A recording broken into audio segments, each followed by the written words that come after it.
Hey everyone. Yesterday we shared a mortgage calculator link with you guys, and I want to go through different scenarios and how to use the particular calculator, right? So, one is that you can go to ljmortgageteam.com / affordability, or just go to ljmortgageteam.com and you'll see affordability calculator there. So, the first part is your income here, right? So you see by default $50,000 here. So let's say your income is $60,000, and then you have a co-borrower, right? You have a second person who's making $20,000, right? You can add that here. If the second person is making $30,000, you can add that. So if you add total income in one, that's perfectly fine. If you have a breakdown for the primary borrower and the secondary co-borrower, you can break it down as well, right? So that is your income.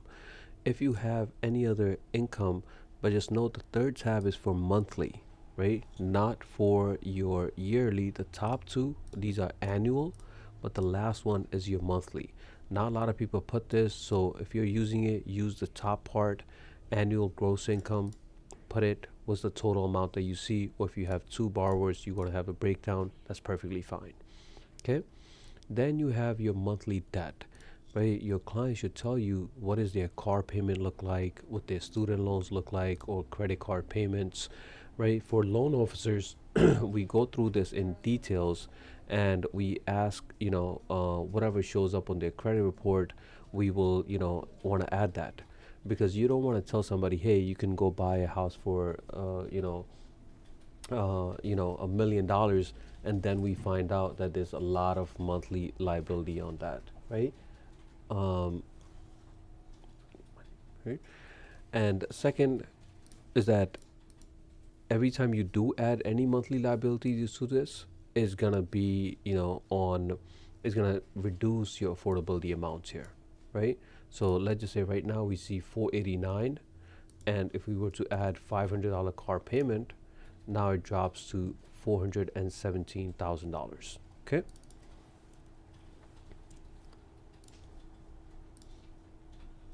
Okay.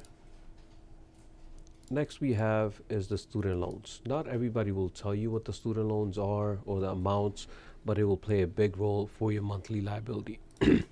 When it comes to credit cards, right, we're not looking at their full credit card balances, right? So for example, if the credit card is $5,000, right, the limit is $5,000, and they're using $1,000 out of it, right? So they purchase things for $1,000. That means they have to make payments based on that $1,000. But we're not putting the one full $1,000 here. We're not doing that. If you were to do that, then the affordability will drop, but we're only looking at the minimum payments, right? And minimum payments usually, let's say, is $50, $60 per credit card. We would add that in here, okay?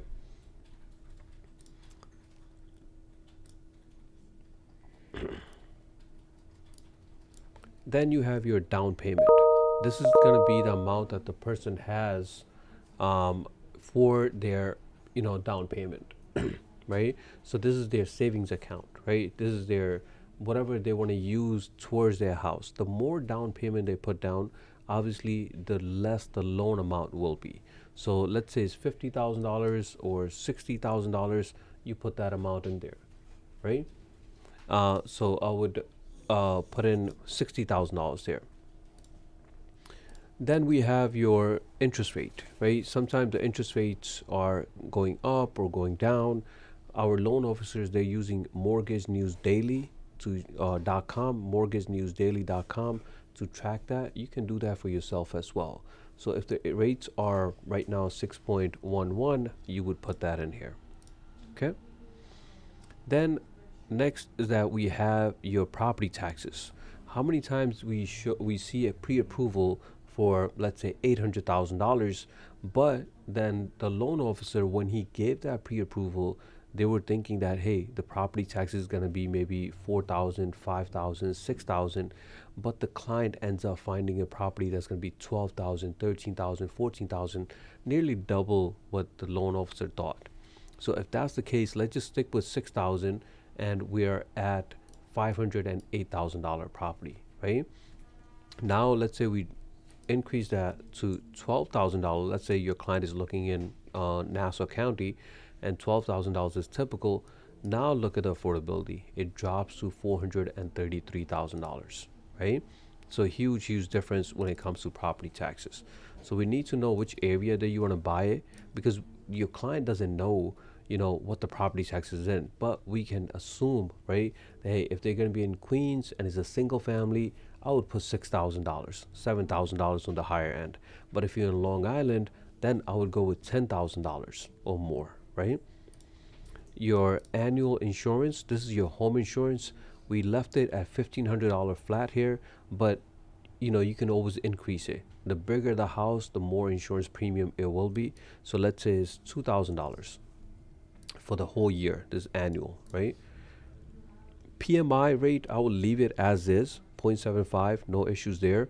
And back end DTI, this is what does DTI stands for? Is debt to income. How much money you're making versus how much debt that you have, and we can use a percentage of it. So as loan officers, we're using back end DTI. This is going to be what your new mortgage is going to be, plus all your current liabilities, all your credit card debt or any of those sorts. We want to put a percentage to that. So conventional loans allow you to go up to 49%, and we're leaving it at that. Okay. Extra payments, I'm not worried about this stage right now. This is for later. I'll show you a feature, but let's just stick with these things, and let's look at the top number here. We are 502, right? What their monthly payment is going to look like. Most people will ask you, hey, if I'm buying a house for $500,000, what's my monthly payment is going to look like? In this scenario, $3,624.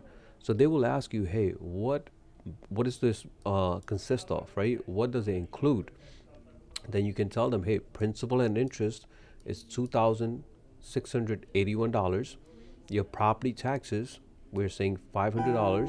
This is all per month. Your insurance, we're putting $167. And since you're putting down less than 20%, less than 20%, you're going to pay mortgage insurance, which is around $276 in this scenario, right? So if you were to put down 20%, let's just go with that route, right? Let's just go with,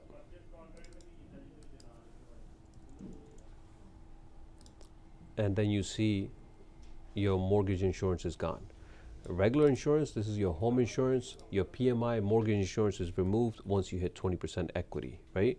So we'll bring it back to 60,000, and we can see that 276 is there, and now we're back to 3624, right?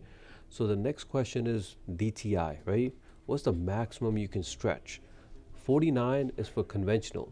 There will be some clients that go with FHA, and FHA allows you to go up to 54%, right? If that's the case, then they can find a bigger house. The payment is going to be on the higher end, but look what the stats are telling us. It's telling us that out of the 100% income, 54% is going to go towards the mortgage. So we all know that life hits us with different scenarios, different things all the time. So they should not be spending all their money or majority of the money towards the mortgage, right? So they should bring this down much as possible. We always say around 45% or below. So this family should be looking for a property around $457,000, not over $500,000 we said, right? So now let's go with the income again. Let's say we increase that income another $30,000. So the first person is making $90,000. The second person is making $30,000. Now we are at $625,000 income at 45%. So again, if they really want to stretch it with conventional loan, then 685 should be the key, right? Then know that we have early payoff. As loan officers, we always tell them, hey, can you afford to pay, let's say, $300 extra towards your mortgage, right? Extra monthly payment. If they were to do that, they can turn that 30-year mortgage into 25-year mortgage, right? A little bit less than that. And because of that $300 extra money that's going towards the principal, it can save you over $153,000 over the life of the loan, right? And you're going to pay off your mortgage 5 years earlier than scheduled, right? So as loan officers, guys, we want to educate our clients. We want to tell them different scenarios, so you can know what the income is, know what their monthly debt is, right?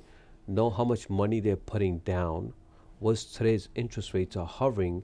Because when you're looking at Mortgage News Daily, the rate that you see there, right, that is typically that you see it for, top scenarios, credit scores nearly 800, primary residence, single family, all those good stuff.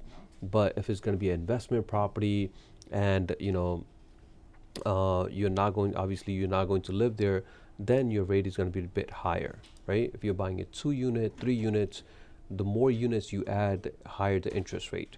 But you still have, which direction that the rates are going when you follow it on mortgagenewsdaily.com, right? And the best thing about this calculator is that on the bottom here, it gives you a summary. It tells you this scenario we're seeing that this family is making $120,000 annual income, which is $10,000 monthly income.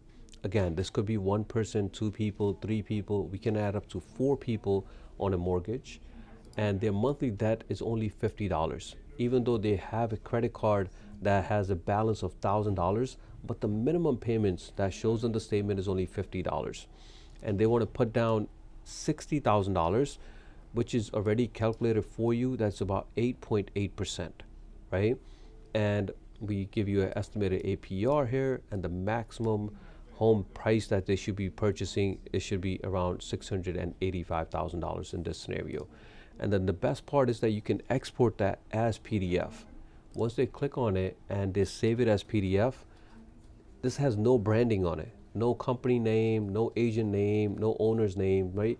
It just gives them a scenario. It just tells them, hey, based on this income, based on your monthly debt, this is what you can afford in this option here. And it even tells you, hey, go with these little bit lower options, so you know you're comfortable making payments because your DTI is on the lower end, right? So this is a great program, a great system that we have here. I highly recommend that all our agents, all our loan officers get really comfortable with this, right? Use the system, put in different incomes, put it for yourself, right? See what numbers that you see, and then run it with me or run it with Jas. Come to the office here. So we work as a team, right? We want everybody to be more educated, bring more value to your clients, right? That is the key. We just want to bring more value to the clients so they can stick with LJ, right? Guys, if you have any questions, concerns, please get in touch.